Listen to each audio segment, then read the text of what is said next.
Hare Rama, Rama Rama,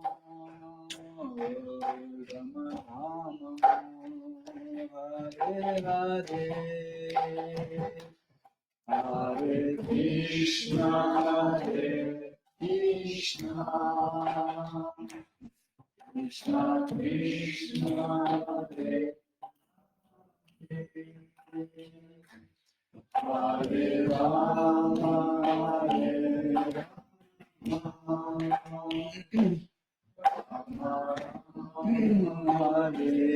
Radhe, Hare Krishna, Hare Krishna, Krishna Krishna, Hare Hare, Hare Rama, Hare Rama, Rama Rama, Hare Hare, Hare Krishna, Hare Krishna, Krishna Krishna, Hare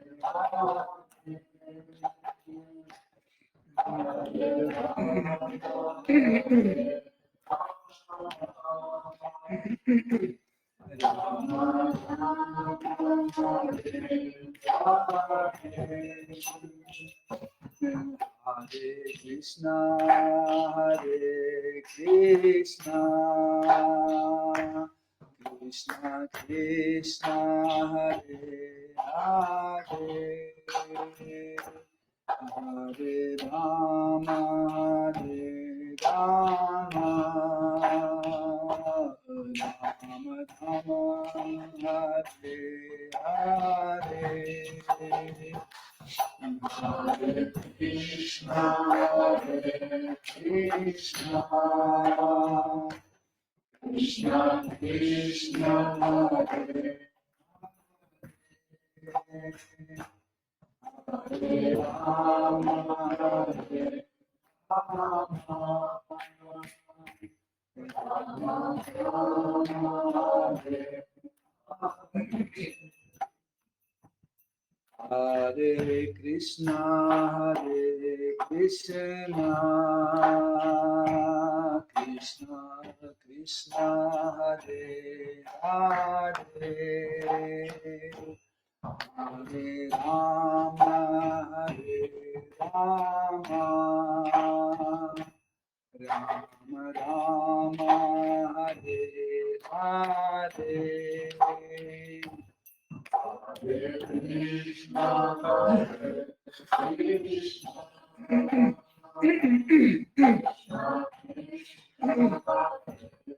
Krishna Krishna, Hare Rama, Hare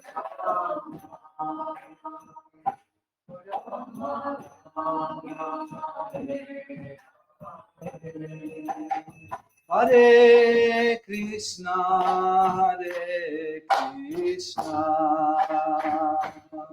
Krishna Krishna, Hare Hare, Hare Rama, Hare Rama, Rama Rama, Hare Hare, Hare Krishna, Hare Krishna, Krishna Krishna, Hare Hare, Hare Rama, Hare Rama,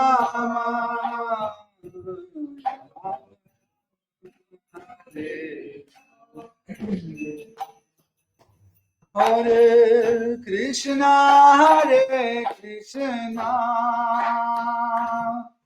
Krishna Krishna, Hare Hare,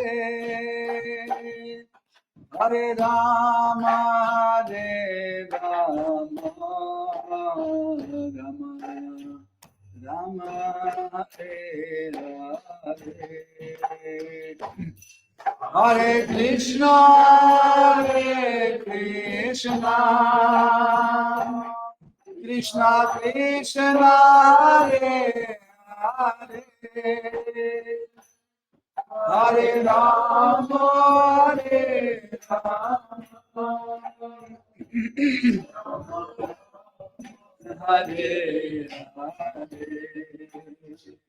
Hare Krishna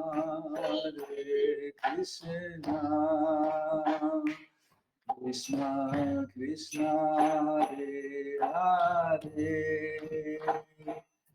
Hare Rama Rama Rama Hare Hare Hare Krishna Krishna Krishna Hare Hare Hare Rama Rama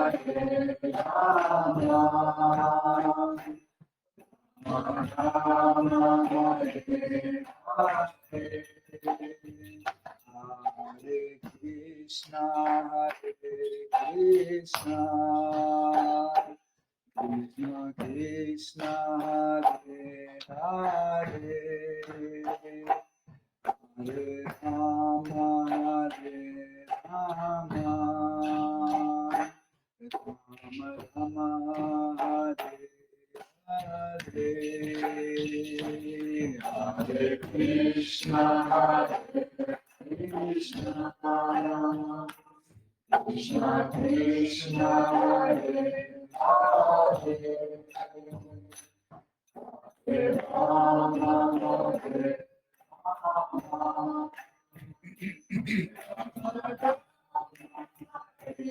Hare Krishna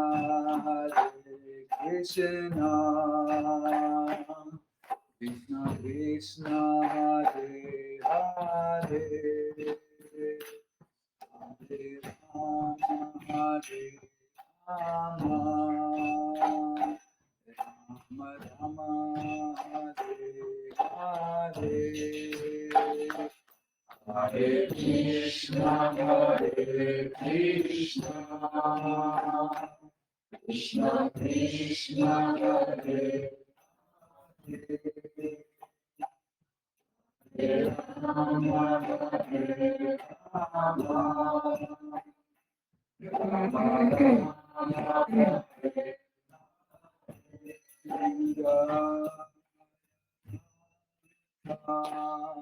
Madhava Kunja Bihari Jaya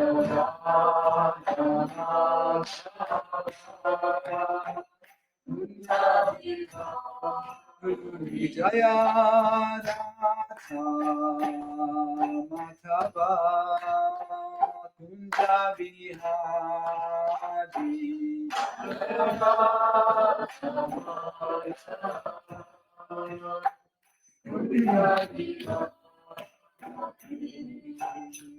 Vijana Balapha Girivaradhari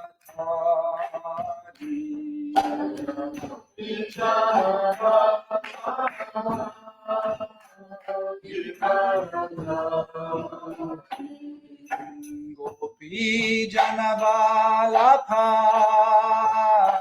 Girivaradhari Gopi Janabalapha Girivaradhari Yasodhanandana Brata Janadana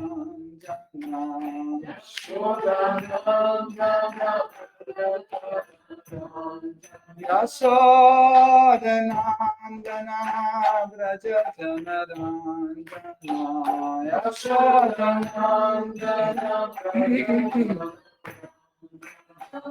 Yamuna Tira Vanacha Yamuna Tira Vanacha Yamuna Tira Vanacha Yamuna Tira Vanacha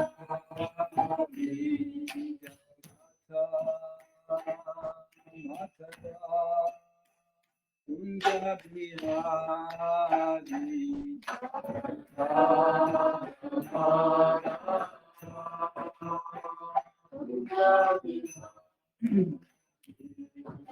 Jai Shri Radha Mata ki Jai Shri Radha Parishishwar ki Jai Shri Radha Govinda ki Jai Jai Sitaram Lakshmana Bharata Shatrugna Yudha ki Jai Jai Shri Lakshmi Narasimha Prahlad Maharaj Shri Sudarshana Chakra ki Jai Shri Jagannath Swami Pavitra Pavana ki Jai Shri Jagannath Shri Baladev Shri Mati Subhadra Devi ki Jai Shri Shri Nitai Sachi Sudha Advaita Chandra Gadadhara Shri Vasadi Gaura Bhakta Vrinda ki Jai Shri Shri Gauranga Nitai Gosai ki Jai Shri Shri Gaur Nitai ki Jai Tulsi Maharani Bhakti Devi ki Jai Saraswati Devi ki Jai Shri Guru Parampara ki Jai Srila Prabhupada Patita Pavana ki Jai Shri Gurudev ki Jai Toute gloire au Dev Assemblée. Hare Krishna. Hare Krishna.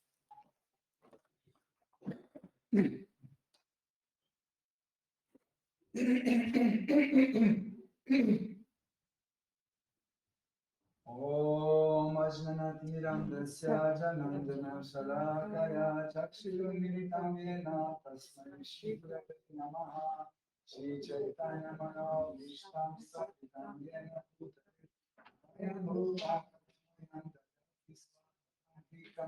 Vandeham Shri Guru Shri Yuta Kamalam Shri Guru Vaishnavam Shri Rupam Sajatam Sanatana Raghunathan Sattvam Sadvaitam Savadutam Valejana Saitam Krishna Chaitanya Deva Shri Radha Krishna Padam Savakana Lalita Shri Shakam Vitamshcha Hare Krishna Karuna Sindhu Dinatandhu Jagatpate Gopesha Kotike Kanta Radha Kanta Namostute Tapta Kanchana Gordhan Gira Devi Parmeshwari Vrishabhanu Sute Devi Pranamami Hari Priye Panchakalpatarubhischa Kripa Sindhyeva Cha Patitanam Pavanebhyo Vaishnavebhyo Namo Namaha Nama Om Vishnu Padaya Krishna Pristaya Bhutale Shrimati Bhakti Vedanta Swami Niti Namine Namaste Saraswati Devi Gauravani Acharine Nirvishesha Shunyavadi Paschatya Deshatarine Jai Shri Krishna Chaitanya Prabhu Nityananda Shri Advaita Gadadhara Shivasadi Gaura Bhakta Hare Krishna Krishna Krishna Hare Hare Hare Rama Rama Rama Hare Hare Hare Rama Hare Kevalam Karunasteva Nastiva Jatiramitaha Om Namo Bhagavate Vasudevaya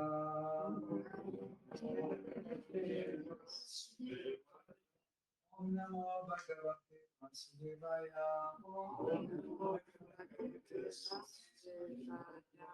Namo Bhagavate Vasudevaya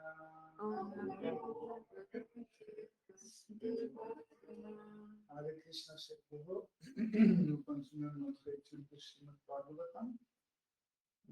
La dernière fois, on a commencé le verset 19 du 5e chapitre du 5e chant. Et on a traité juste la moitié du verset. On va juste relire le verset. Харе Кришна, микрофон можете там подключить, ничего не слышно. Si toutefois on n'a pas mis le bon micro. Да, Il y en a un простите, qui marche pas. пожалуйста. Il y en a un qui marche. Si. Mais tout est allumé. Tout est allumé. Allez, bon. Krishna. Тихо очень слышно. Allez, bon. Krishna. Est-ce que, Vrat, là, tu m'entends, moi, ou pas? Да, тебя Yadurani, хорошо. on t'entend très bien et Akshayananda Prabhu, on Ouais. entend de loin. Oui, je confirme aussi. Comme ça va? Vous m'entendez bien? Maintenant, Oui, c'est oui. bien. Ok. Là, c'est bien, oui. Mais sinon, on vous entend pas. Ouais, on vous entend pas là, quand c'est vous qui parlez.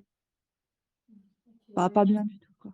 Bon, je vais te placer. Oui, là, ça va. Je vais te donner. Je vais t'en prendre mon micro. Ok. Donc, on va relire le verset et on va continuer notre commentaire. Hare Krishna. Donc, verset 19. Mon corps spirituel et absolu, Satchit Ananda Vigraha, ressemble en tout point à la forme humaine, mais ce n'est pas un corps matériel. Il est inconcevable. Je ne suis pas contraint par la nature d'accepter un type particulier de corps. C'est de mon plein gré que je choisis la forme sous laquelle j'apparais. Mon cœur est également spirituel, et je suis toujours plein de bienveillance envers mes dévots.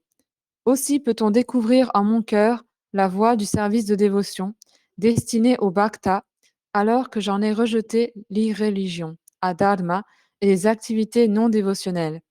Elles n'exercent aucun attrait sur moi.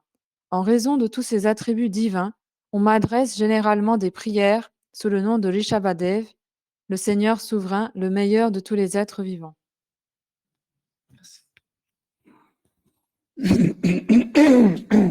Donc, la dernière fois, nous avons discuté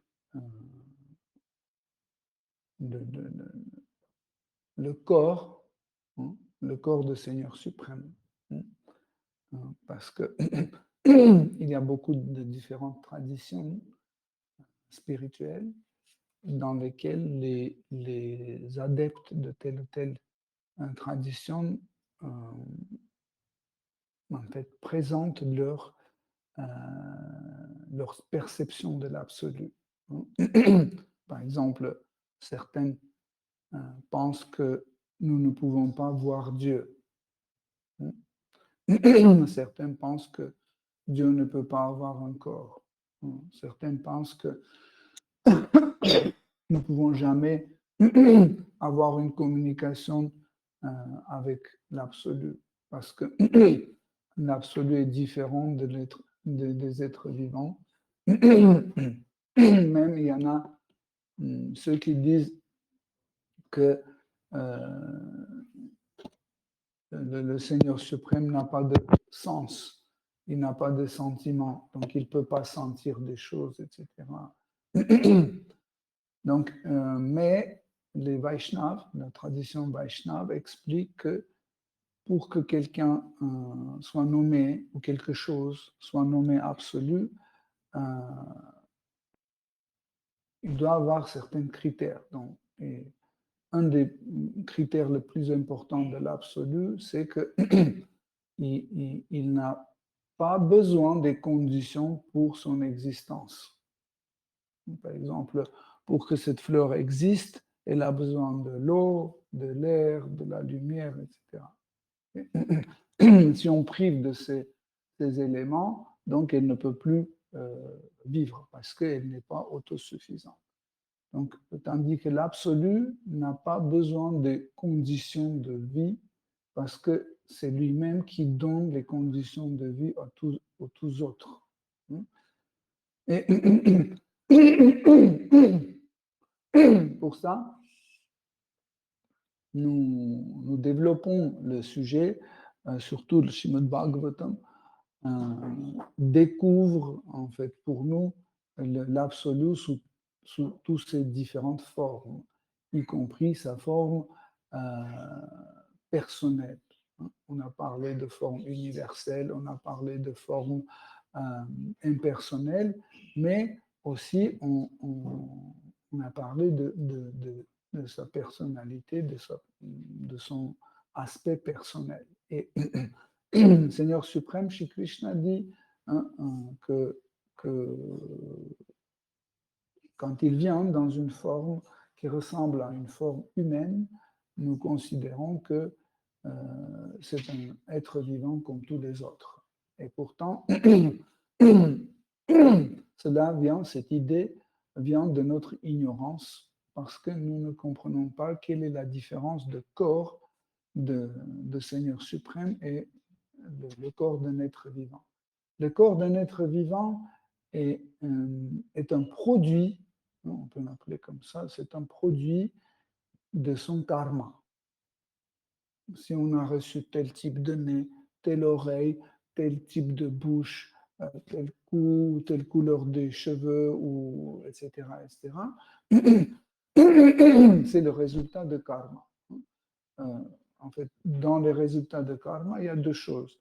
Des choses voulues et méritées, et des choses n'est pas voulues, mais obligées.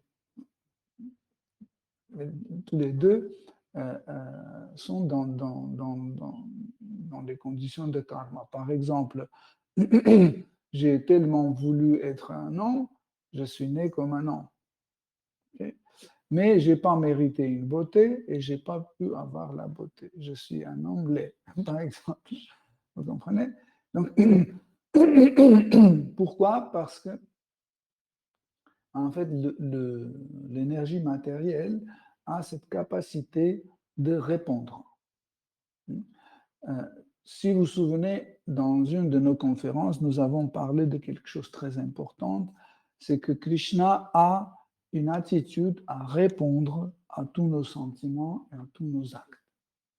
Et toutes les énergies qui émanent du Seigneur suprême, ils ont la même attitude de répondre.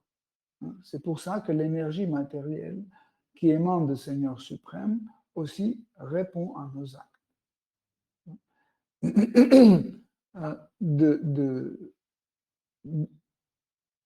De quelle façon nous agissons envers les autres, y compris vers la nature. Donc, nous recevons selon notre karma, nous recevons les fruits de nos actes. Donc, mais Krishna est la source de tout et de tous, y compris Krishna est la source de toutes nombreuses énergies qui fonctionnent dans le monde matériel et dans le monde spirituel. C'est pour ça qu'il ne peut pas dépendre de ces énergies, c'est le contraire, c'est ces énergies qui dépendent de lui. Et quand il manifeste tel ou tel type de corps, ce n'est pas le résultat de son karma. C'est la suite de son désir. Si Krishna vient sous la forme d'un poisson, par exemple, cela ne veut pas dire qu'il a mérité d'être né comme un poisson. Non. S'il est né comme un poisson, c'est son désir, parce qu'il veut se divertir sous la forme d'un poisson. Donc nous aussi, par exemple, quand il y a un bal masqué, on met le masque d'un lapin avec les oreilles longues comme ça, et on commence à imiter le lapin. On n'est pas obligé de le faire, c'est juste parce que ça nous divertit. C'est une forme de divertissement. Et Krishna aussi, quand il prend une forme pas par une obligation, mais il prend pour se divertir. Okay? Mais toutes les formes qu'il prend, ils sont Satchitananda. Ça veut dire qu'ils sont éternels, pleins de connaissances et de félicité. Ça ne veut pas dire s'il a changé son corps, il n'est plus éternel, il n'est plus dans la félicité, etc. Et en changeant son corps, Krishna ne perd pas ses capacités. Par exemple, si je change mon corps, je deviens une fourmi, okay, et je ne peux plus donner des conférences, par exemple. Vous voyez? Pourquoi? Parce que j'ai changé le corps et en même temps, j'ai changé mes fruits de mon karma. Ça veut dire la capacité de parler, expliquer, etc. Je perds. Ça se perd. Okay. Mais Krishna, peu importe la forme, il peut faire les mêmes actes qu'il fait dans n'importe quel de ses corps. Par exemple, vous connaissez la forme de Vishnu à 4 bras. S'il prend la forme d'un sanglier, hein, ça ne veut pas dire qu'il n'est plus Dieu la personne suprême, il est toujours que la personne suprême. Hein, et il peut faire les mêmes choses que Seigneur Vishnu. Donc, et ici, Seigneur Varahadev, quand il est venu sous la forme de Shri Rishabhadev, c'était une forme humaine. Les gens pensaient que c'est un simple être vivant, mais quand même, ils remarquaient les capacités et les qualités extraordinaires de Shri Rishabhadev et il le servait, il les suivait et il l'écoutait et il suivait ses instructions. Ici, nous sommes dans l'épisode de moment où Shri Rishabhadev instruit ses fils, ses 100 fils, il explique quelle voie spirituelle ils doivent suivre. Et si vous vous souvenez, il a expliqué au départ que, en fait, graduellement, l'homme doit aller vers le but suprême, hein, Paramagati, but suprême. On a plusieurs buts. Okay? On a plusieurs buts dans notre vie, mais tous les buts ne sont pas buts finaux, ils sont intermédiaires. Hein. Par exemple, je mets le manteau pour ne pas avoir froid. Ça, c'est le but. Ne pas avoir froid, c'est un but, mais ce n'est pas un but final. Parce qu'imaginez, j'ai mis le palto et j'ai atteint le but final de ma vie. Pourquoi on ne peut pas le considérer comme but final de la vie? Parce que je désire autre chose. Ce ne sera pas suffisant. Après, j'aurai chaud et j'aurai besoin de l'enlever. Après, j'aurai besoin de boire. Après, j'aurai besoin de manger, etc., etc. Et chaque fois, ce sera un petit but, un but intermédiaire. Tandis que Paramgati, le but ultime de chaque être vivant, c'est atteindre une relation permanente avec Seigneur suprême dans une des formes d'amour. Ça, c'est le but. Mais avant d'y atteindre, il y a plusieurs buts intermédiaires. Hein, et au départ, Shri Rishabhadev, il a expliqué que nous pouvons aller par la voie de Varnashrama Dharma, par la voie de règles et prescriptions.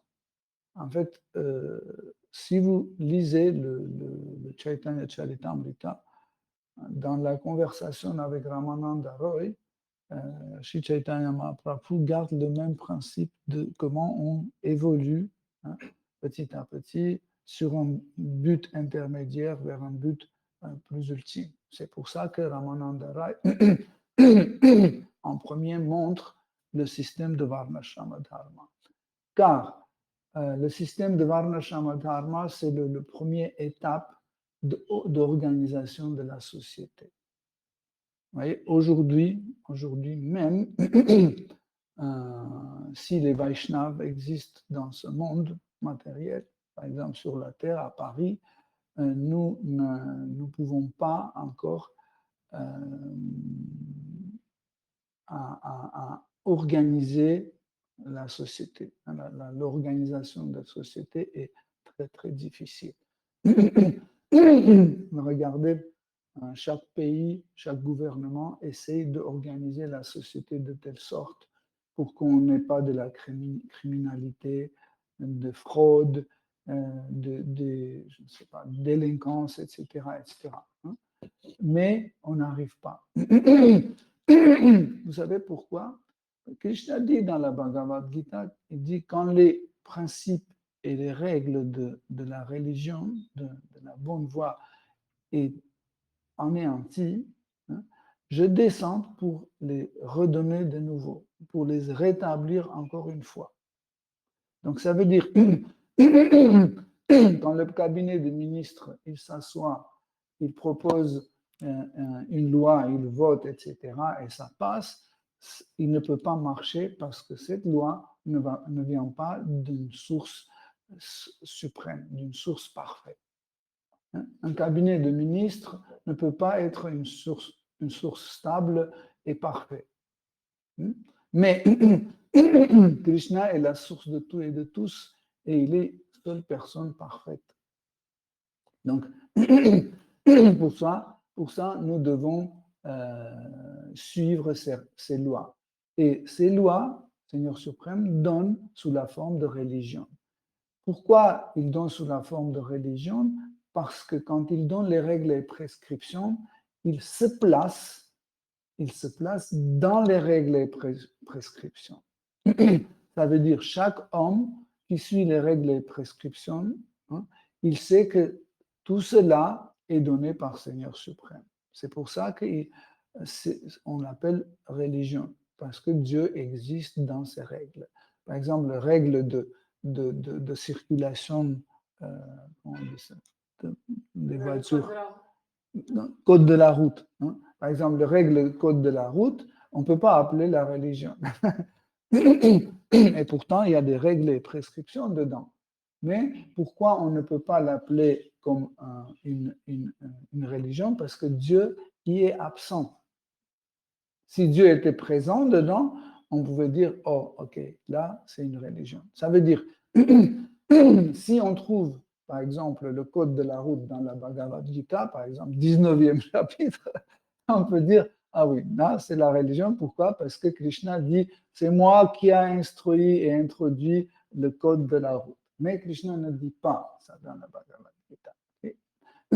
Il dit, j'ai instruit les règles et prescriptions de Varnashrama Dharma. C'est un système qui prend en compte les qualités de chaque être vivant. Aujourd'hui, la société n'arrive pas à se mettre en forme, en bon fonctionnement. Pourquoi? Parce que, en fait, celui qui doit balayer les rues, il se trouve comme ministre de la Culture. Et celui qui doit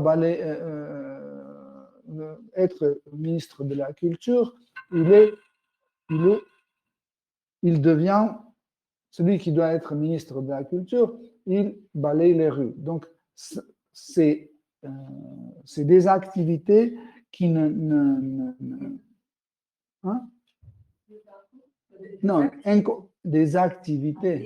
des activités qui ne correspondent pas aux capacités et des qualités de cet être vivant.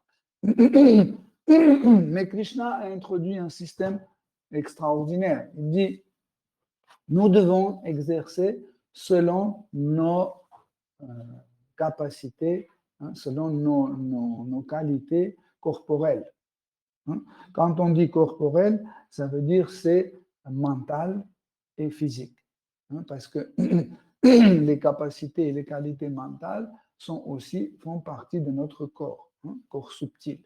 Le corps matériel, il est composé de corps subtil et corps grossier. Nous avons les qualités grossières et qualités subtiles.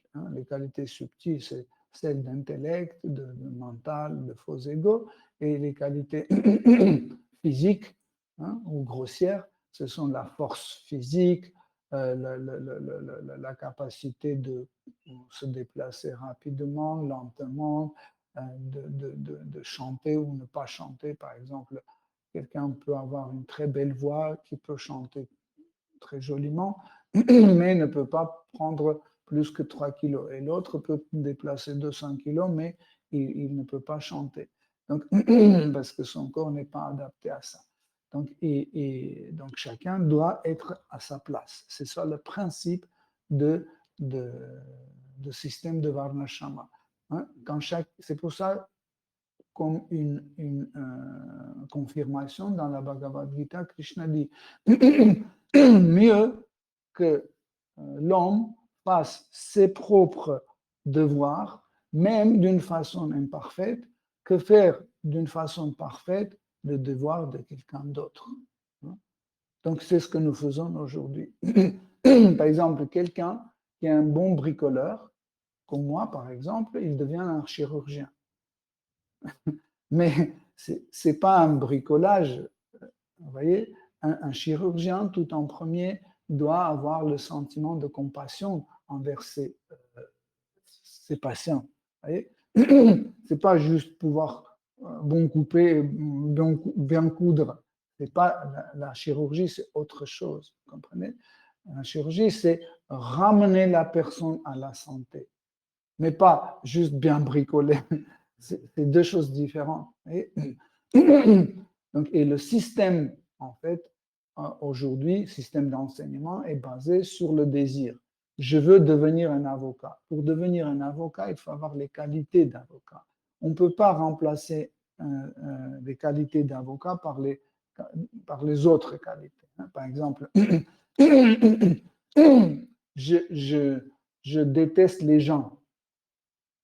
Je déteste les gens et je ne peux pas être un avocat. Pour être un avocat, il faut aimer les gens pour les défendre. Vous comprenez? Si je n'aime pas les gens, je ne peux pas les défendre. Mais moi, j'ai une très bonne mémoire. Je peux par cœur apprendre tous les lois, etc., etc. En plus, j'ai une bonne logique, je sais jongler avec les mots, donc, et je deviens un super avocat. Mais, je ne peux pas devenir un avocat, c'est un faux avocat. Aujourd'hui, vous allez voir un avocat, vous dites c'est un mauvais. Après, vous allez voir un docteur, vous dites c'est un mauvais docteur, un mauvais boulanger. Pourquoi? C'est mauvais ou bon, ce n'est pas juste le manque d'expérience que nous pensons. C'est pas ça. C'est qu'il il est un plombier. C'est un plombier, mais pas un avocat. Hein, vous comprenez? C'est un chirurgien, ce n'est pas un boulanger, mais c'est comme ça, parce qu'il a voulu, il n'a pas voulu, etc. Selon son karma, est arrivé là ou là. Vous comprenez? Pour ça, Krishna a introduit le système de Varnashrama pour qu'on merci, pour qu'on puisse en fait, pour qu'on puisse rendre harmonieux l'activité de notre société. Mais pour éviter la dégradation en fait, de la société, la dégradation de la société commence quand le but de vie des êtres vivants est corrompu, est changé. Par exemple, les règles et prescriptions de sa Varnashrama Dharma sont telles que nous faisons notre devoir qui est donné par Seigneur suprême. Okay? Pour qu'il sera content. Mais quand on dit non, je me fais plaisir. Nous vivons une fois et je dois me faire plaisir. Okay? Ça, en fait, commence à dégrader la société. Pourquoi? Parce que le principe de devoir, suivre son devoir, commence à disparaître à cause de mon désir personnel. Par exemple, je dois défendre le peuple, okay? Mais ça me dégoûte ou ça ne me plaît pas, mais c'est mon devoir.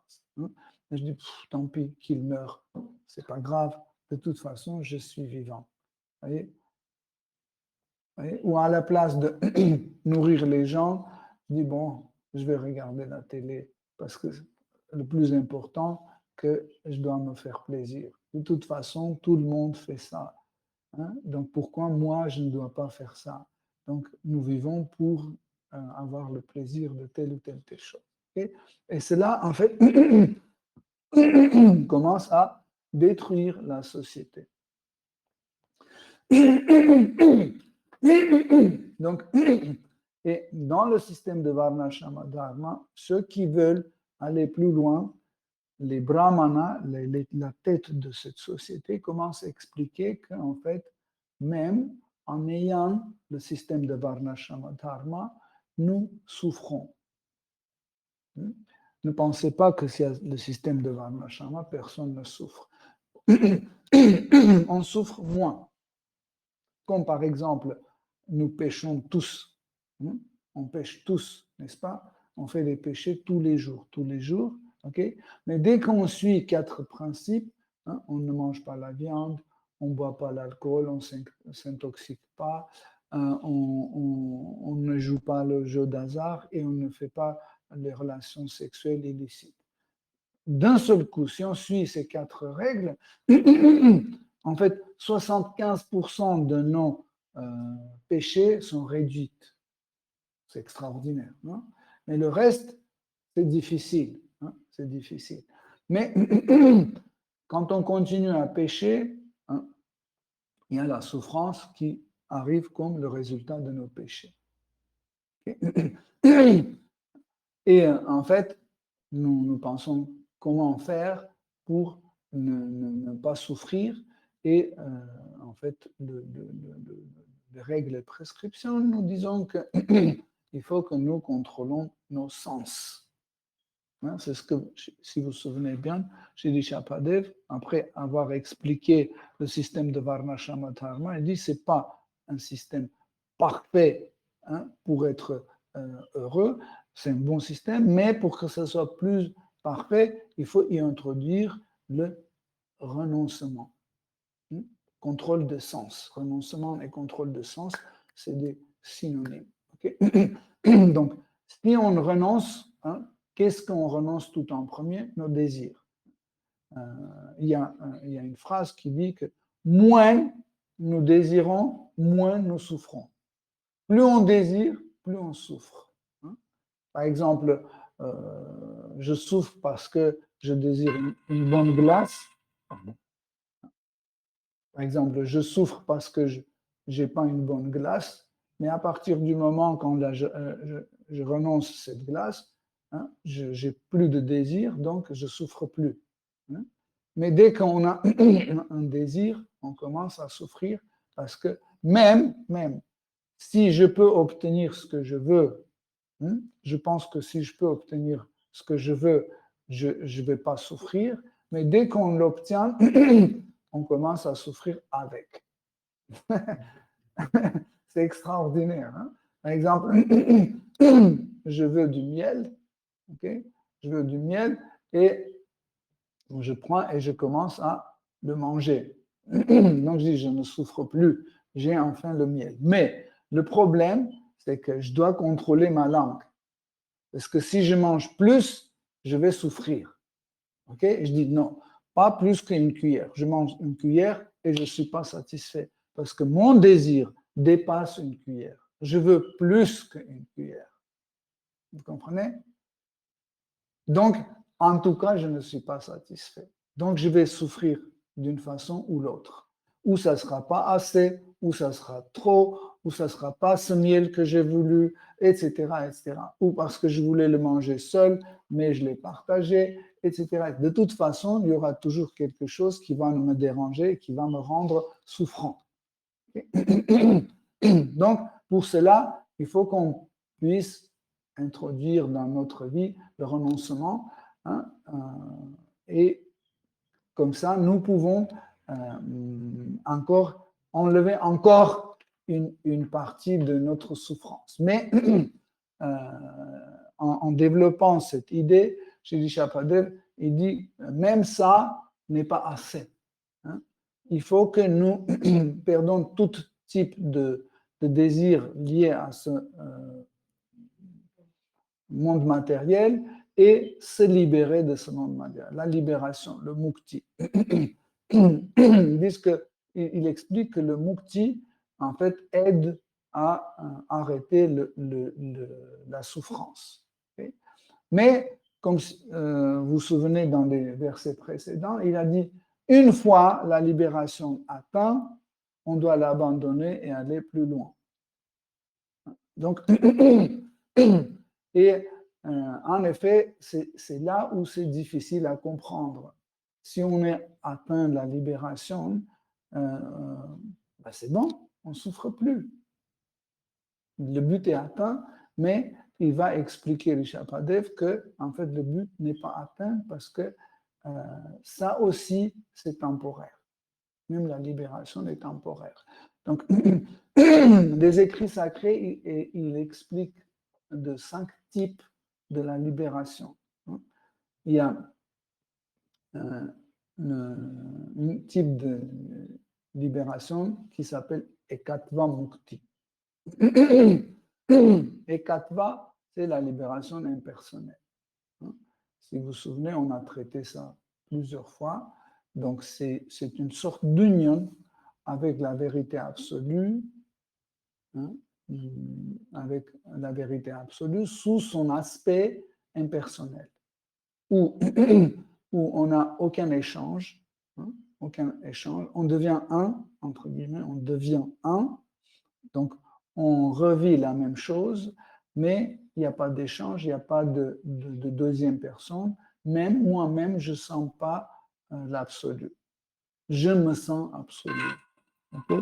Pardon. Je me sens absolu. Donc ça, c'est... Excusez-moi, je vais... C'est parce que j'ai essayé déjà plusieurs fois.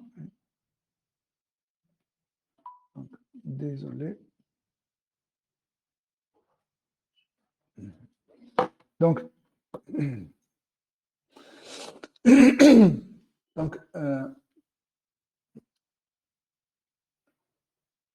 il y a aussi 4 autres types de la libération. Vous avez sûrement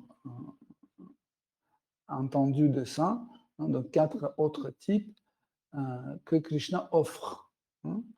Mais qui est le bénéficiaire de ces 4 types de la libération? Ce ne sont pas les dévots. Parce que les dévots, les fidèles du Seigneur suprême, ils ne cherchent pas ce type de libération. Pourquoi? Parce que leur relation avec le Seigneur suprême ignore la souffrance. Donc, la souffrance ne dérange pas un fidèle de Dieu continuer de servir, continuer l'adorer, etc. Ça, c'est quelque chose d'extraordinaire. Mais, vous voyez, dans le cas d'un personnaliste, celui qui veut avoir Ekatva Mukti, la relation impersonnelle, où il devient un avec l'absolu, donc il évite, il dévie la souffrance. Pourquoi? Parce que la souffrance va déranger en fait son but. Okay? Mais un dévot, un fidèle du Seigneur suprême, une souffrance, lui, ne dérange pas. Vous connaissez millions de cas dans les livres sacrés. Nous voyons que en fait, les dévots pouvaient souffrir et continuer à servir le Seigneur suprême, comme Jésus-Christ, comme Prahlad Maharaj, comme Haridas Thakur, etc. Mais en réalité, quand on regarde, on voit qu'en fait, il n'était même pas souffrant. Quand on le mettait dans la situation souffrante, il ne souffrait pas. C'est extraordinaire. Et ça prouve pourquoi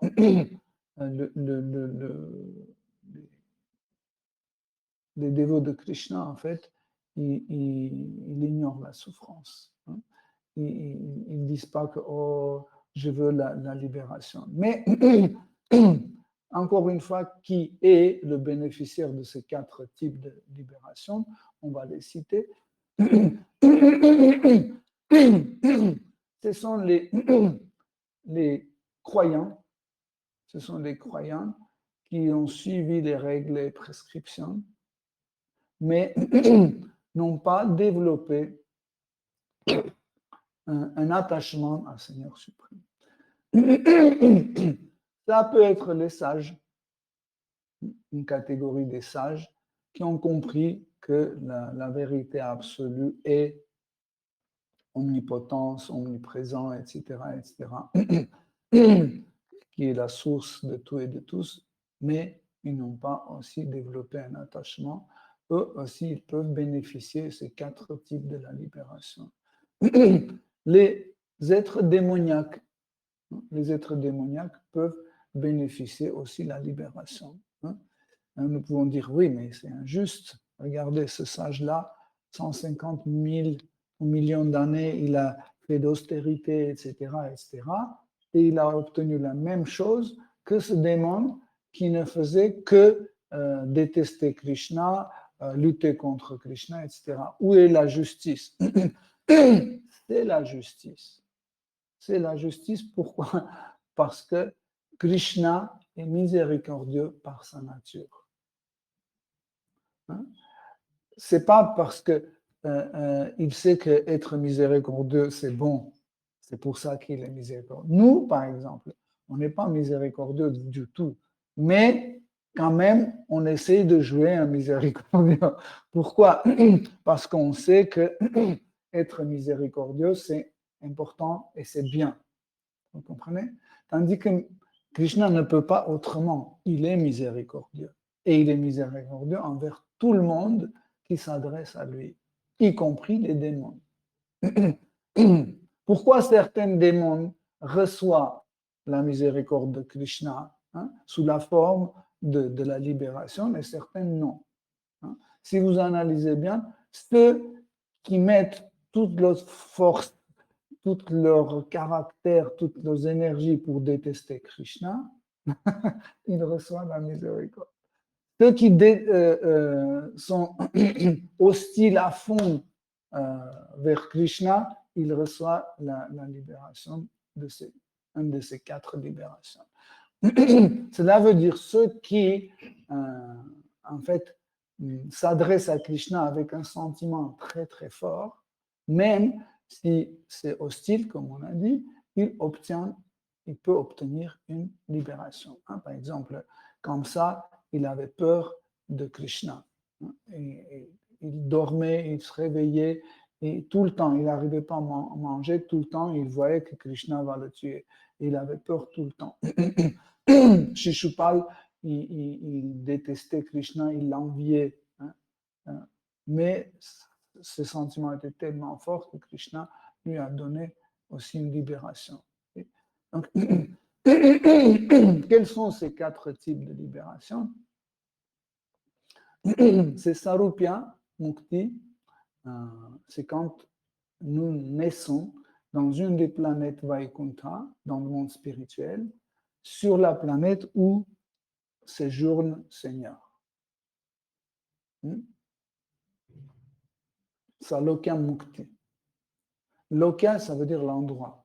Salokya Mukti, c'est la libération par l'emplacement, entre guillemets. Okay? L'autre type de libération, c'est Sarupya Mukti. Sarupya Mukti, quand on a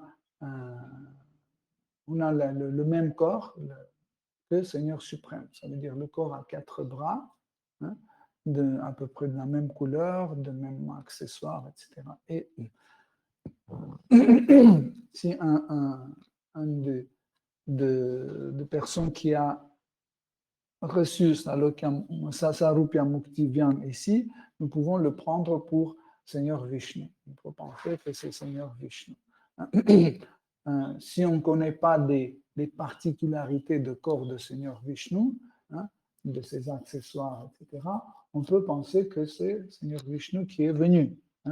Et on peut dire, oh, c'est Vishnu qui vient. Il y a une autre forme de libération, c'est Samipya. C'est quand on est dans l'entourage de Seigneur suprême sur les planètes spirituelles. On peut être dans différents types de corps.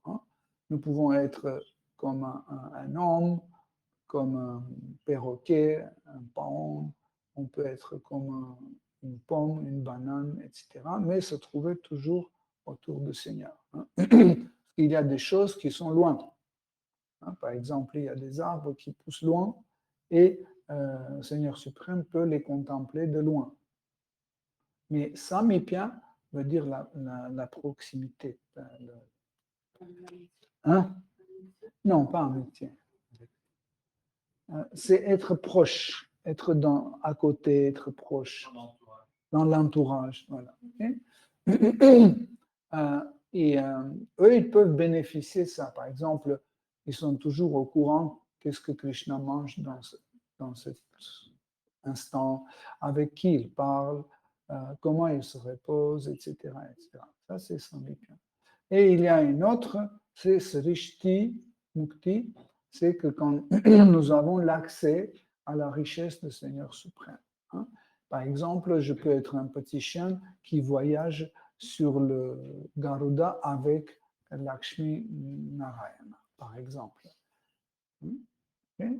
Donc, ça, c'est la richesse du Seigneur Narayana, mais tout le monde ne peut pas voyager avec. Mais moi, par exemple, je suis un papillon, je peux m'asseoir sur son épaule et voyager avec. Hein? Donc, des fois, nous pouvons avoir les deux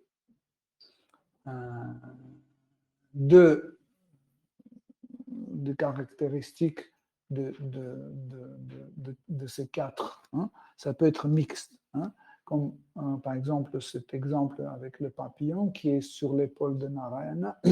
C'est en même temps, on peut voir qu'il est dans Samipya, ça veut dire dans la proximité du Seigneur suprême. Il est en même temps, il a accès aux richesses, hein? Il voyage en fait sur Garuda, et en même temps, on peut considérer qu'il a aussi Salokya. Pourquoi? Parce que il est dans le même palais que le Seigneur suprême. Mais il n'a pas le corps il n'a pas Sarupya Mukti, parce que Sarupya Mukti, c'est avoir la même forme que le Seigneur suprême. Okay?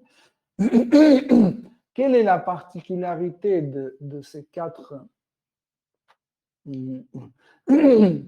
types de la libération et pourquoi, en fait, les Vaishnavas, ils rejettent ces quatre types de libération. En fait, ces quatre, de toute façon, vous avez compris pourquoi le 5e libération est rejeté, parce que les dévots de Krishna ou les fidèles, et pour eux, c'est le plus important, c'est la relation avec lui. Donc, si vous vous trouvez dans le Brahman impersonnel seul, donc l'amour ne se pratique pas seul. Donc, il faut l'objet d'amour. Okay? Et dans Brahma Jyoti, il n'y a pas d'objet d'amour, parce qu'on ne perçoit pas la deuxième personne pour l'aimer. Vous comprenez? C'est pour ça qu'automatiquement, c'est rejeté en premier. Tandis que les quatre autres sont rejetés pour deux causes. Parce que quand on reçoit un de ces quatre libérations, ça ne veut pas dire qu'on reçoit, on devient les fidèles de Dieu. Hein? On devient des Vaishnavas. Non. Quand on reçoit une de ces quatre formes de libération, on reçoit deux possibilités. La première possibilité, c'est la catégorie des gens qui veulent le bonheur.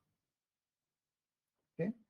Le bonheur n'inclut pas absolument le bhakti, la dévotion. Hein?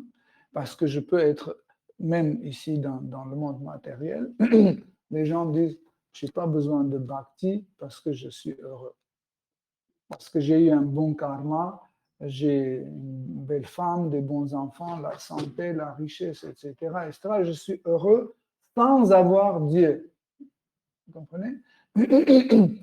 Donc, ceux qui se trouvent en fait dans un des quatre types de libération, en fait, peuvent en fait chercher le bonheur, juste le bonheur, et ils peuvent le trouver. Il peut le trouver et en fait, un jour, il peut revenir dans le monde matériel. Pourquoi? Parce qu'il n'est pas attaché au Seigneur suprême. Ça, je veux bien que vous retenez absolument. Parce que être heureux, ça ne veut pas dire que j'ai découvert ou j'ai développé un bhakti, une dévotion envers Krishna.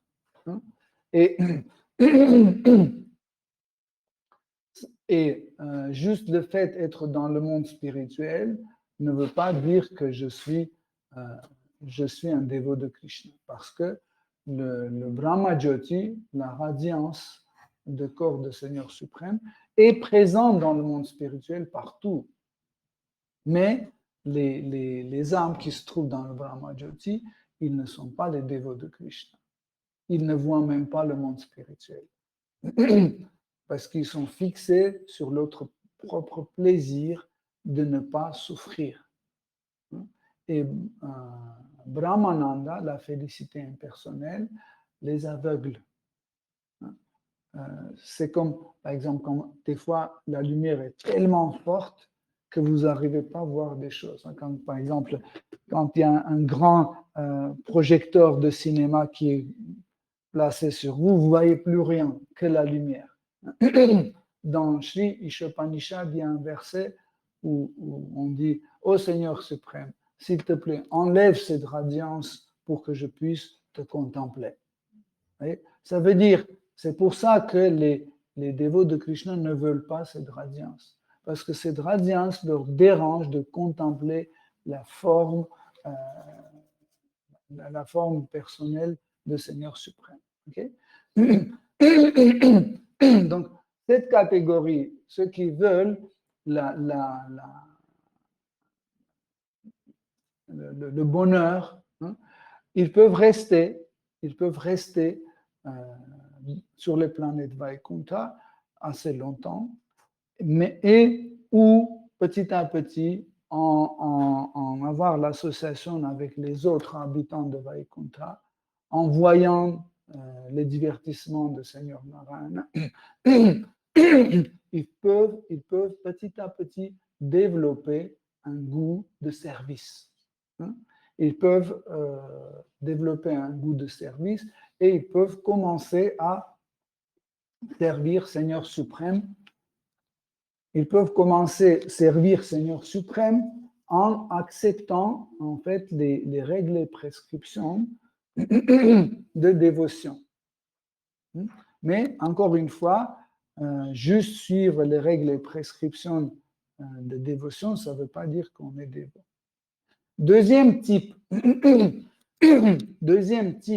des gens qui ont bénéficié des 4 types de la libération,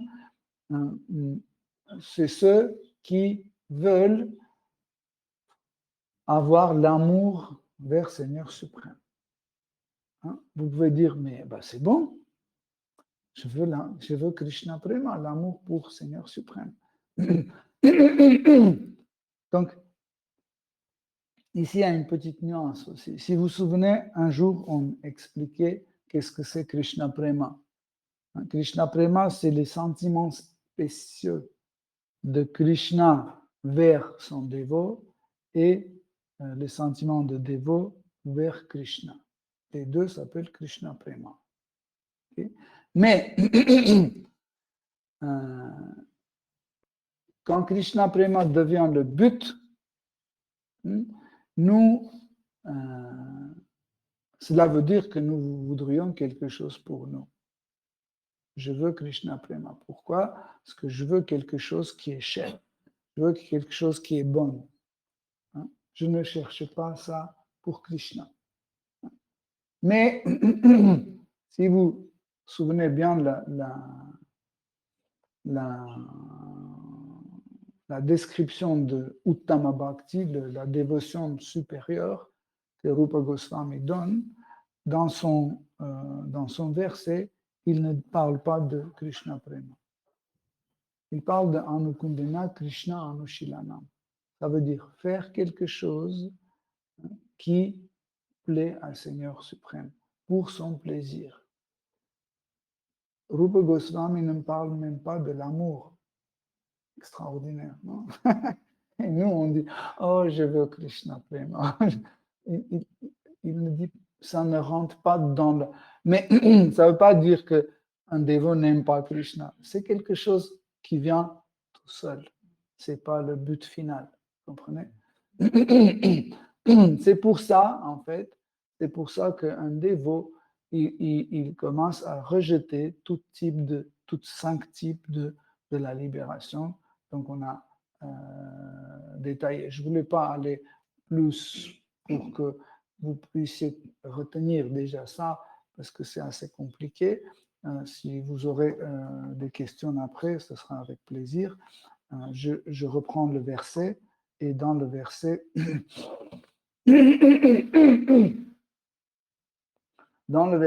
Mshidi Shapadev, il dit quelque chose hyper important. Il dit que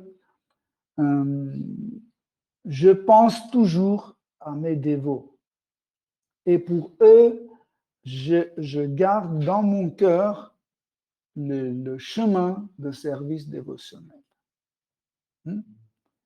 Ça, c'est quelque chose d'extraordinaire.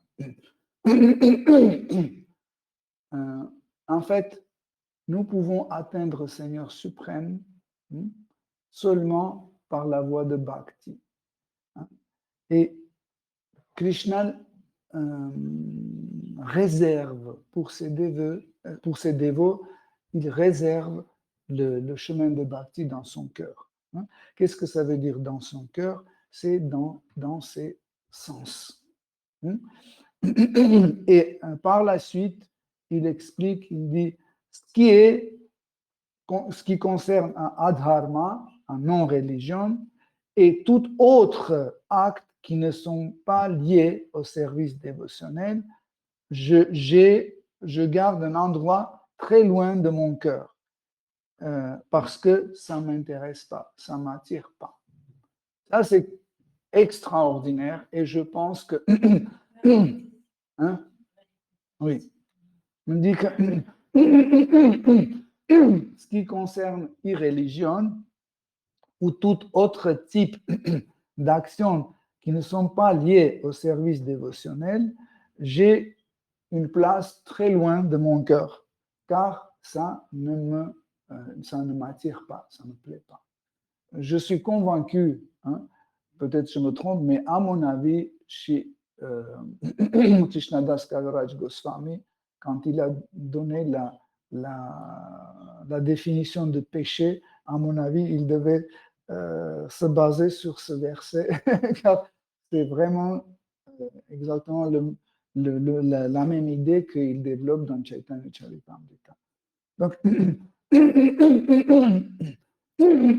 voyez ici, nous pensons que, pas seulement nous, la majorité des fidèles de Dieu pensent qu'il suffit de ne pas pécher, c'est bon. On est bien, on va retrouver Seigneur suprême, etc. Peut-être on va retrouver Seigneur suprême, mais loin. Très loin. Non. C'est pas suffisant. Pour avoir une relation avec Krishna, il faut qu'on ait un attachement. Et cet attachement, en fait, exclut toutes sortes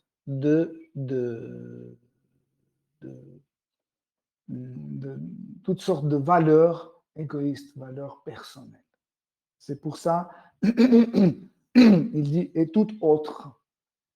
Il ne dit pas que tout est irréligion. Non, on dit religion, irréligion et ce qui est religieux, mais ne sont pas liés avec service dévotionnel.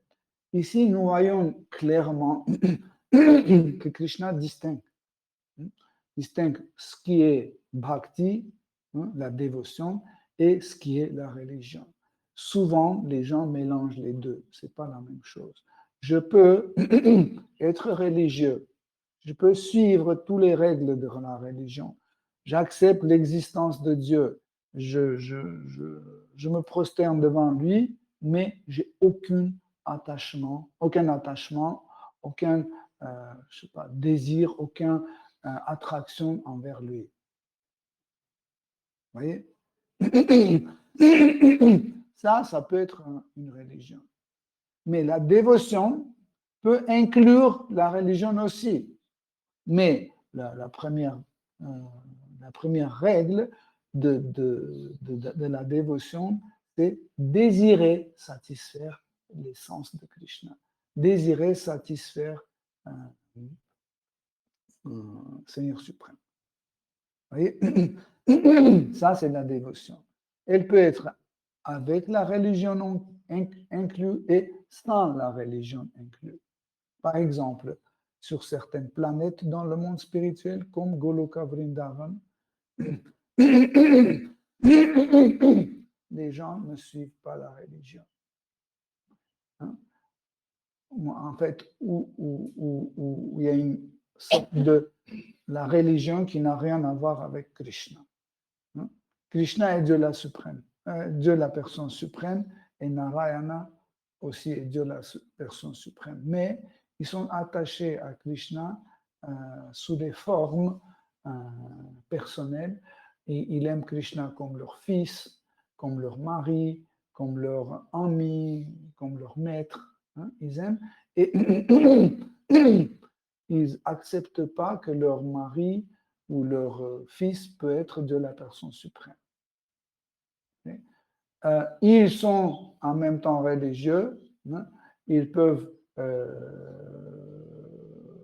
adorer Seigneur Narayana, Seigneur suprême, Dieu, et ils peuvent dire, s'il te plaît, Seigneur Narayana, fais de telle sorte pour que mon fils Krishna rentre sain et sauf de la forêt, pour qu'il ne tombe jamais malade.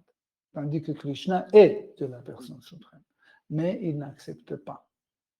Pourquoi? Parce qu'ils ont une attraction envers lui, hein, et cette attraction ne permet pas de voir en lui de la personne suprême. Vous comprenez? C'est un peu comme dans notre vie aussi. Hein. Même si notre fils est président de la République, quand il fait des bêtises, on commence à crier dessus. Hein? On ne dit pas non, on n'a pas le droit de crier sur le président. Non, parce que tout en premier, c'est notre fils. Et c'est plus probable qu'il est notre fils que qu'il est le président de la République. Vous comprenez? Donc, ça, hein?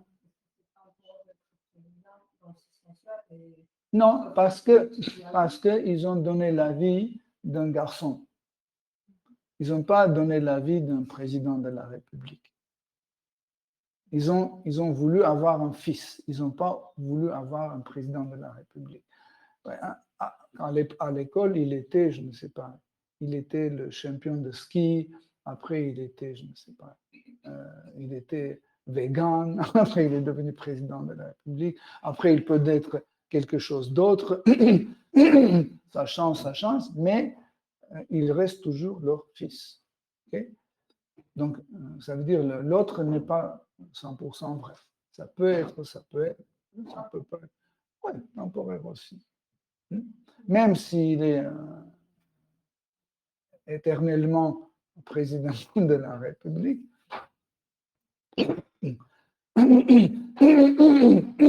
s'ils acceptent ça, en fait, l'intensité de la dévotion commence à légèrement baisser.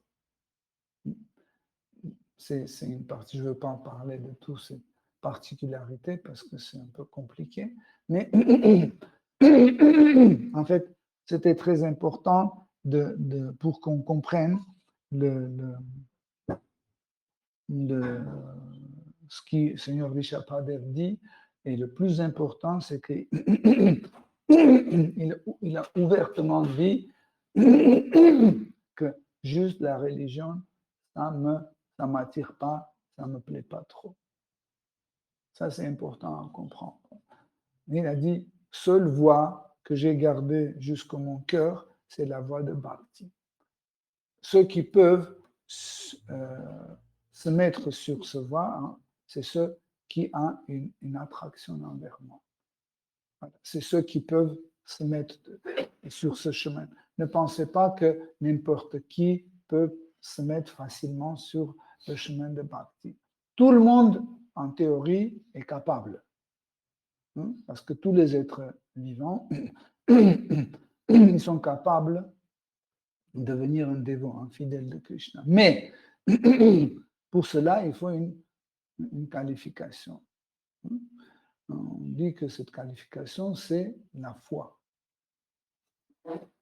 La foi est importante, Mais certains grands dévots disent que des fois, on peut être engagé dans le service dévotionnel sans avoir la foi aussi. C'est possible aussi.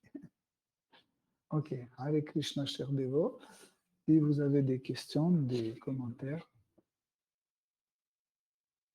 Je sais que le sujet était un peu compliqué, plein de découvertes, mais... En fait, il marche. Tant mieux. Merci beaucoup pour la conférence. Et j'ai une question concernant le karma dont vous avez touché au début de la conférence. Vous avez parlé du karma. Et ma question, dans les traits d'une personne, comment distinguer ce qui vient du karma ou ce qui vient de l'éducation parentale? Ok. En fait, karma, c'est action et réaction. Et ce qui vient de l'éducation parentale, c'est aussi karma. Parce que j'ai éduqué mon enfant, j'ai fait une action, et il y a un résultat, c'est réaction qui vient. Hein? Donc, éduquer un enfant, c'est aussi faire un acte qui va donner une réaction. Éducation, hein, c'est un type de karma qui est lent. Parce que les résultats de l'éducation sont tardifs. Je me souviens, quand nos enfants étaient tout petits, on les éduquait, on mettait tellement d'énergie, vous ne devez pas faire comme ça, vous ne devez pas faire comme ça, vous devez faire comme ça, il ne faut pas faire ça, etc., etc. On était très fatigués, on désespérait carrément, on pensait que c'est impossible qu'ils deviennent des enfants normaux, etc. Et un jour, quand ils étaient chez les parents de ses copains, et après, on a rencontré les parents de ses copains, copines, et ils disaient, oh, vos enfants sont extraordinaires. Ils sont tellement gentils. Ils ne font pas ça, ils ne font pas ça. Oh.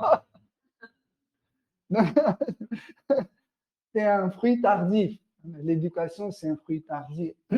Aujourd'hui, la société ne comprend pas. Et c'est pour ça qu'ils n'investissent pas dans l'éducation beaucoup, parce qu'ils pensent que si on a investi 1 million dans l'éducation, et le lendemain, on n'a pas de fruits, donc ce n'est pas la peine. C'est inutile de s'investir dans l'éducation. Tandis que l'éducation, c'est quelque chose hyper important. C'est pour ça que nous investissons beaucoup dans l'éducation. Les Vaishnavas, il investit beaucoup dans l'éducation. Par exemple, tout ce que vous entendez pendant nos classes, ça ne veut pas dire que demain, tout de suite, ça va donner des fruits. Ça va donner des fruits un peu plus tard. Aussi bien que quand vous suivez les règles, les prescriptions, etc., vous pensez que, oui, mais moi je fais ça, où est l'amour de Krishna? Pourquoi je ne tombe pas par terre en extase? Pourquoi je ne pleure pas, etc. Parce que le fruit arrive tardivement. Ce n'est pas comme ça que j'ai planté un pommier et demain j'arrive et dis, mais où sont les pommes? Il faut le temps. Chapradev, il fait de l'enseignement à ses enfants. Il aurait pu se dire que voilà, ils sont nés, ça va venir tout seul. Quel est le rôle de l'enseignement?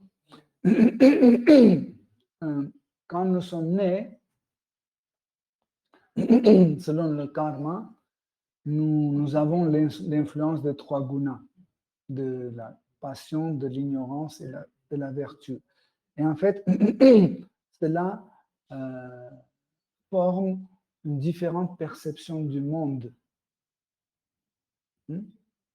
Ça forme une différente perception du monde qui, en fait, dirige mes actes dans ma vie. Okay? Par exemple, je suis né agressif et Mohamed né pacifique. Okay? Donc, et les parents donnent la même éducation dans nous deux. Ok? Donc, moi, j'accepte pas parce que plutôt mes parents me disent que tu dois être un pacifiste, etc. Mais moi, je veux pas parce que je suis agressif de ma nature. Et lui, il accepte avec une facilité. Ok? Mais, en fait, pourquoi une éducation quand même et quelle éducation? C'est pour ça que Guru, qui donne l'éducation, il ne donne pas la propre éducation, ni celle d'Einstein ou je ne sais pas, Freud ou quelqu'un d'autre. Il donne l'enseignement de la Bhagavad Gita. Tu vois? Et pour moi, que je suis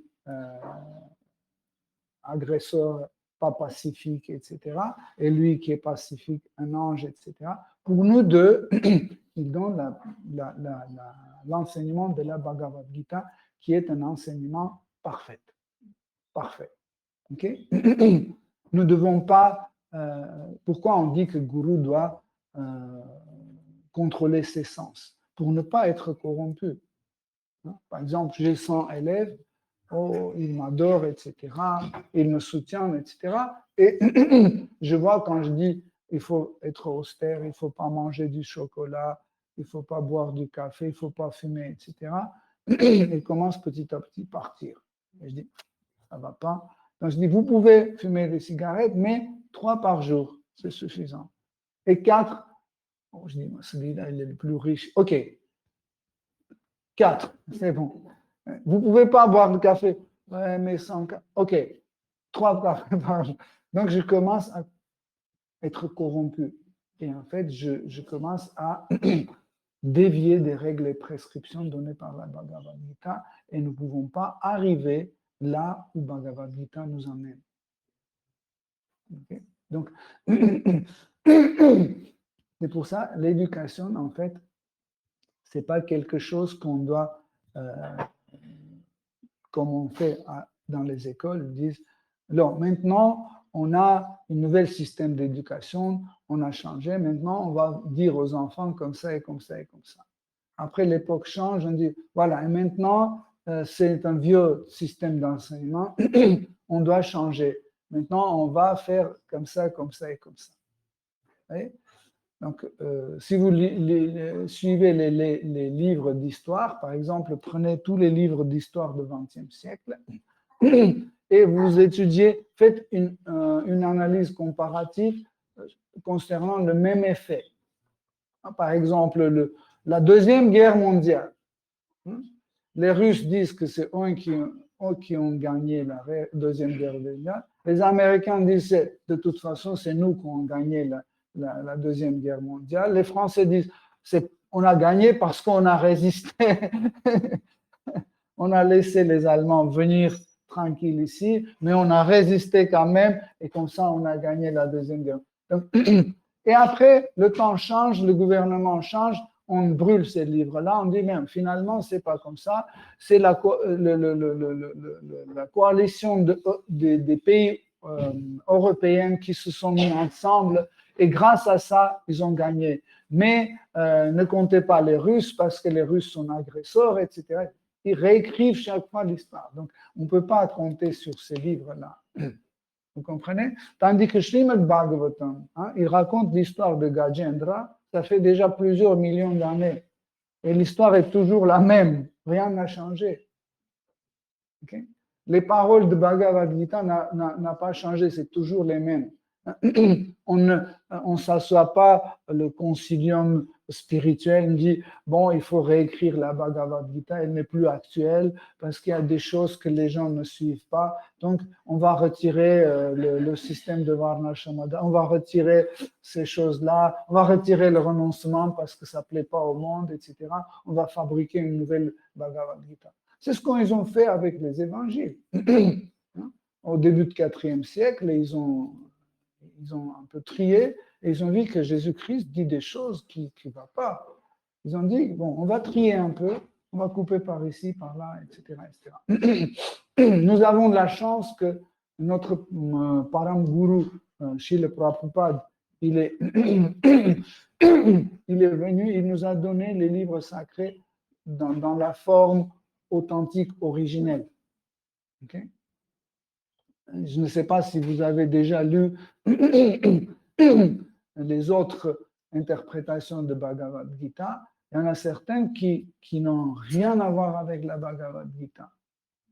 L'enseignement de Krishna est tellement détourné. Même la personne, le personnage de Krishna, qui est le personnage principal de la Bhagavad Gita, est soumis sous des doutes. Hein. En lisant ce genre d'interprétation, nous pensons que Krishna, c'est un autre être vivant qui parle avec son ami Arjuna. C'est tout. Hare Krishna. Hare Krishna. Vous avez fini le cours de manière très très forte. Et j'aimerais savoir, pour moi, ça m'a choqué. Comment on peut avoir la dévotion sans la foi? En fait, je n'ai pas dit la dévotion sans foi. J'ai dit que nous pouvons être engagés dans le service dévotionnel sans avoir la foi. C'est différent. D'accord. Mais Ça veut dire c'est être très fort. engagé. Puis je vais donner un exemple. Par exemple, imaginez que vous êtes une dévote de Krishna, mais vos parents sont athées. Ils sont des gens gentils, mais ils sont athées. Ils n'ont pas foi, ils ne croient pas en Dieu, que Dieu n'existe pas, etc. Mais les dévots viennent chez vous et ils cuisinent 3 gâteaux pour la fête de Krishna. Okay? Et du coup, la maman arrive, est-ce que je peux vous aider? On dit oui, vas-y, mais il ne faut pas que tu touches les cheveux, il ne faut pas que tu manges pendant la cuisine, etc.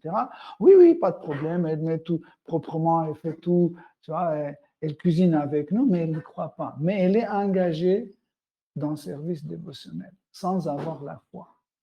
Ah, il y a une différence entre le service dévotionnel ah oui, d'accord, et la dévotion. Mais en fait, En fait, oui, on dit sadhana. ouais. Hein? On dit sadhana, c'est quand on suit les règles et principes de la dévotion. Oui, Ce n'est pas la dévotion elle-même. oui, d'accord. Hmm? Mais la dévotion elle-même nécessite la foi, bien évidemment. Exact. Ok. La dévotion elle-même nécessite la foi. D'accord. Donc, c'est la première qualification. Dès qu'on a un peu de foi, on développe un peu de dévotion. Après, la foi grandit, la dévotion grandit avec. On peut dire que la dévotion grandit avec la foi. Et ici.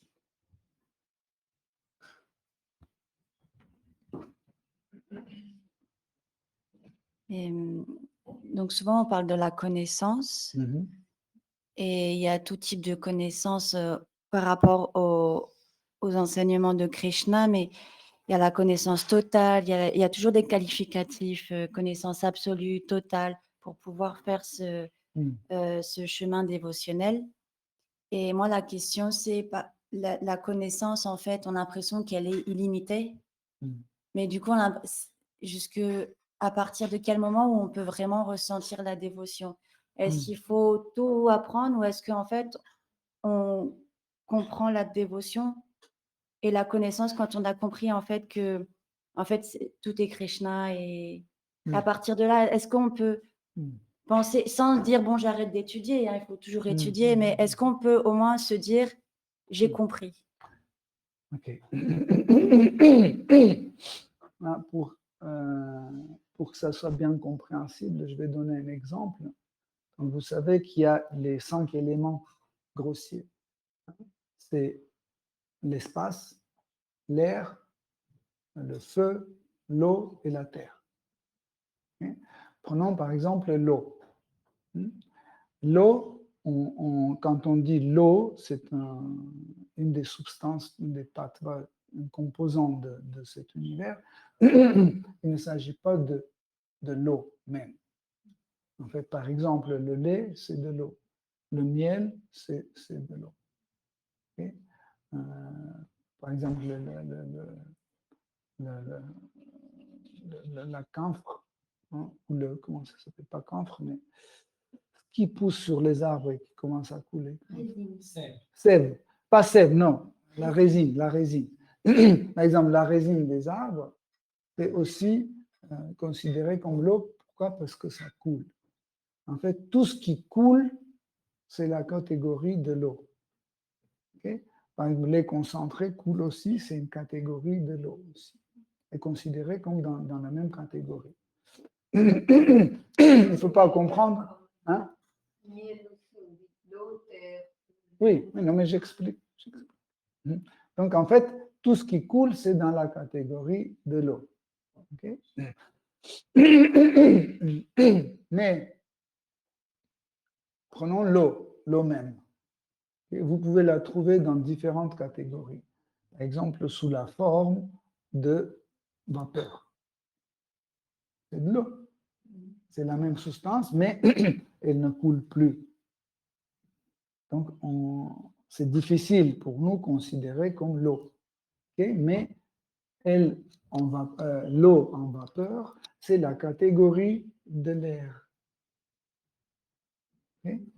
Mais il y a une autre catégorie de l'eau, c'est la glace. C'est de l'eau, mais elle ne coule pas. Donc, elle est dans la catégorie de la terre. Okay? C'est pour ça que Jnana, hein, qui est en fait une notion très large, hein, le mot Jnana veut dire la connaissance. Hein, il a beaucoup de formes différentes, okay, dans lesquelles il y a aussi le vidya et avidya. Donc, vidya, c'est la connaissance authentique.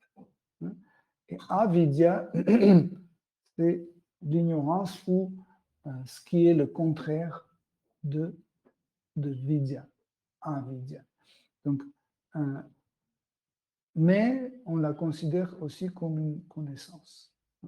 Par exemple, il y a quelqu'un qui dit Dieu existe. Ça, c'est vidya. C'est la connaissance. Connaissance sur Dieu. Avidya, c'est aussi une connaissance, mais une fausse connaissance. Hein? Par exemple, je dis Dieu n'existe pas. Ça, c'est avidya. Mais les deux sont dans la catégorie de jnana. Parce que quand je dis Dieu existe, c'est une des capacités de Dieu d'être perceptible. Et quand je dis Dieu n'existe pas, c'est une autre capacité de Seigneur suprême d'être impercevable. Donc les deux sont jnana. Tu comprends? Il y a différents types de jnana aussi. Par exemple, il y a le jnana sur les potences de Seigneur suprême. Par exemple, on parle de 6 potences importantes de Krishna. Krishna connaît tout, hein, il a toute la connaissance, il a toute la force, il a toute la beauté, il a toute la richesse et tout le renoncement. Okay? Donc, mais il a tout sans limite. Ça, c'est jnana. Je connais les potences du Seigneur suprême. Ça, c'est jnana. Mais il y a d'autres types de jnana, hein, comme par exemple que Krishna sauve ses dévots, hein, qu'il protège ses dévots. Ça aussi, c'est une jnana. Hein. Par exemple, quand Krishna dit dans la Bhagavad Gita, mon Dieu, mon bhakta, il ne périra jamais. C'est aussi une jnana. Okay? Ou Krishna dit, je suis le goût de l'eau, le parfum de la terre. Je suis l'intellect de l'intelligence, etc. Ça aussi, c'est jnana. Ça, c'est la connaissance. Mais il y a d'autres types de connaissances. Par exemple, je sais que Krishna aime beaucoup manger le sucré le matin. Ça aussi, c'est jnana. C'est un autre type de connaissance. Je sais que Krishna est bien-aimé de Srimati Radharani. Je sais que Radharani, avant de se coucher, boit lait chaude sucrée. Ça aussi, un jnana. Okay? Comment on catégorise les jnana? On catégorise les jnana selon la personne, selon la relation qu'une personne a avec Krishna. Et ces relations changent la connaissance. Okay? C'est pour ça qu'il y a différents types de jnana, différents types de la connaissance. Okay? C'est pour ça que j'ai donné aussi l'exemple à tel point que l'athéisme, c'est aussi une forme de jnana. C'est-à-dire qu'à un moment, quand un dévot, quand il a fini d'apprendre avec la connaissance, en fait, ça devient un divertissement pour lui. Ou Non, c'est mais toujours de la connaissance l'apprentissage? toujours grandit. Par exemple, un jour, Krishna fait un geste et tu dis, je ne savais pas qu'il est capable de faire ça, par exemple. Par exemple, quand c'était comment ce démon, quand il a attaqué Dvaraka, Krishna a commencé à courir. Et ce démon a commencé à courir derrière. Hein? Et tu dis, oh Krishna, j'attendais pas que tu vas courir l'ennemi. Je pensais que tu vas retourner, tu vas lui couper la tête. Okay? C'est aussi un jnana. Ou quand Krishna, sous la forme de Varahadev, la forme d'un sanglier, quand il se battait avec Hiranyaksha, il a donné la possibilité qu'il le frappe sur sa poitrine. On dit, oh Krishna, là tu exagères. Pourquoi tu laisses un démon toucher ton corps? Pourquoi? Là, je découvre. C'est une nouvelle connaissance. Et en effet, cette connaissance ne s'arrête pas parce que Krishna est Nava Nava. Nava Nava veut dire nouveau de nouveau. De nouveau à nouveau. Chaque fois, il est nouveau que nouveau, comme ça, tout le temps. C'est sa nature.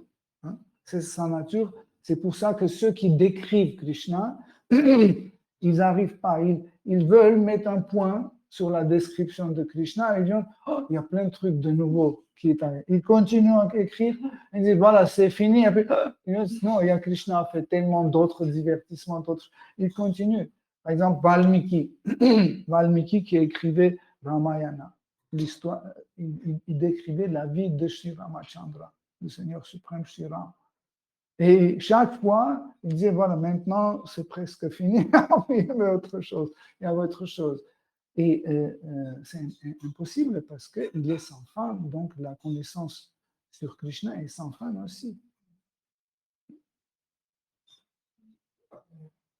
Par rapport aux athées, parce que pour les athées, Krishna n'existe pas.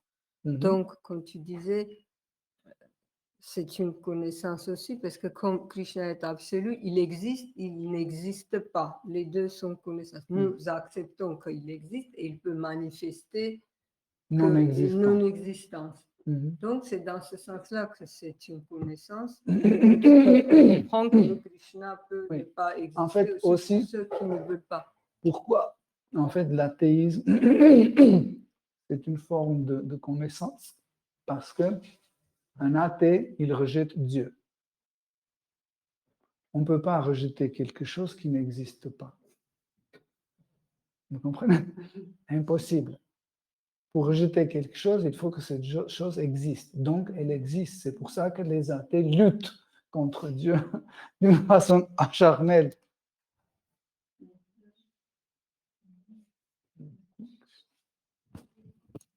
Question.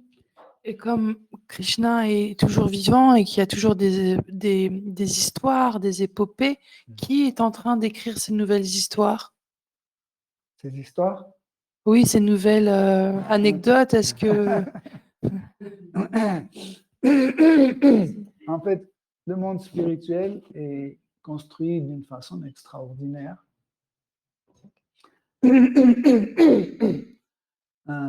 On décrit le monde spirituel comme Vishesha. Vishesha, ça veut dire infiniment divers. Ça veut dire qu'il y a divers endroits, diverses personnes, diverses formes, de Dieu, divers types de relations, etc. C'est sans fin. Et, et en fait, les localisations, le mot loka, en fait, vient de le mot français localisation, localiser, etc., vient du mot sanskrit loka. Loka signifie plusieurs choses, mais aussi signifie l'endroit. Donc, c'est le mot sanskrit, localisation. Veut dire l'endroit. OK? Ou des fois, on dit planète. On définit planète aussi. Pourquoi on applique ces deux-là, ces deux notions?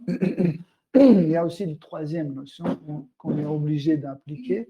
En fait, le troisième sens de mot loka veut dire l'accumulation des êtres vivants. Quand les gens sont, par exemple, là, on peut considérer comme un loka. Si c'est les bhaktas qui sont réunis ensemble, c'est bhakti loka. Si c'est les impersonnalistes qui sont réunis, c'est impersonal loka. Donc, et le monde spirituel est fait de telle sorte qu'on a des lokas. Ce n'est pas vraiment une planète comme la Terre. En fait, la géographie du monde spirituel n'est pas faite d'une façon mécanique.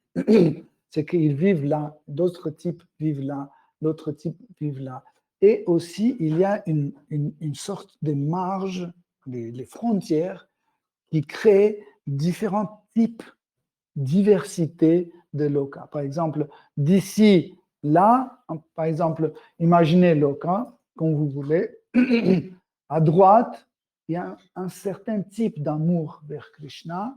Au milieu, il y a un autre type d'amour de Krishna, mais qui ressemble beaucoup à celui-là, mais un peu différent. Quand on arrive ici à gauche, il y a un autre type d'amour, mais ils sont de même loka, okay? Mais tout divers. Si vous allez en haut, c'est une autre nuance, en bas. Et imaginez comme, par exemple, imaginez que Krishna Loka ou Goloka, c'est un halwa que nous aimons beaucoup. À gauche, c'est halwa avec les pignons de pain. Au milieu, c'est un halwa aux ananas. À gauche, c'est un halwa avec je ne sais pas, des noix de Brésil, etc., etc. Mais dans chaque point, c'est halwa, mais différent. Okay? Et là, vous passez, par exemple, à un autre loka, comme en fait, le loka qui vraiment est très étroite avec Goloka, c'est Dvaraka Loka et Mathura Loka. C'est deux endroits qui sont bien étroits, surtout Mathura Loka est bien étroite. Et entre ces deux, il y a un autre type de halva qui n'est pas vraiment halva. Elle est plus liquide peut-être. Et la semoule est moins grosse, plus fin. Mais et quand vous passez un peu plus par là, c'est autre chose déjà, un autre sucrerie. Vous comprenez? Et cette autre sucrerie, disons, riz sucré, on peut dire comme ça. Ici, il est plus liquide, ici, il est moins liquide. Ici, il y a plus de cardamome, ici, moins de cardamome. C'est plus de vanille, moins vanille. Vous comprenez? Mais c'est toujours un riz sucré.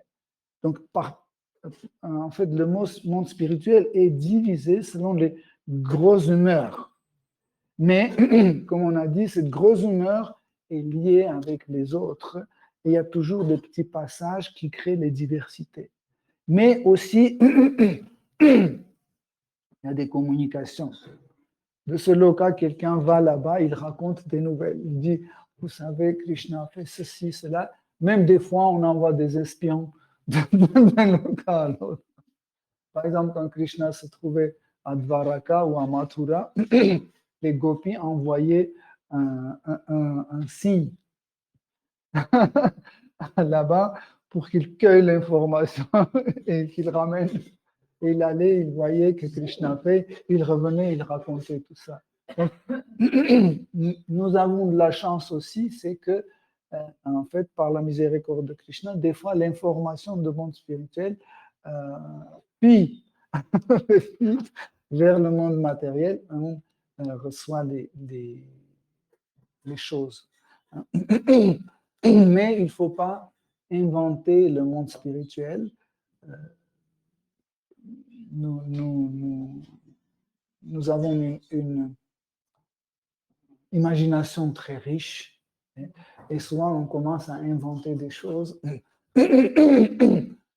mais les purs dévots, ils arrivent à voir, hein, contempler le monde spirituel, et comme ça ils peuvent décrire dans leurs livres, ils peuvent décrire en fait les divertissements de Seigneur suprême.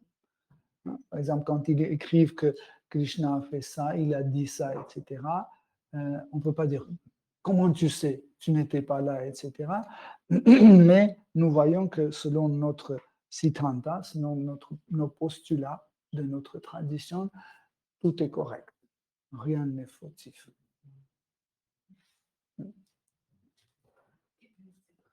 Hein? Ok. Hare Krishna, cher dévot. Merci pour votre attention. Shri Srimad Bhagavatam ki jai. Srila Prabhupada ki jai. Toute gloire aux dévots assemblés.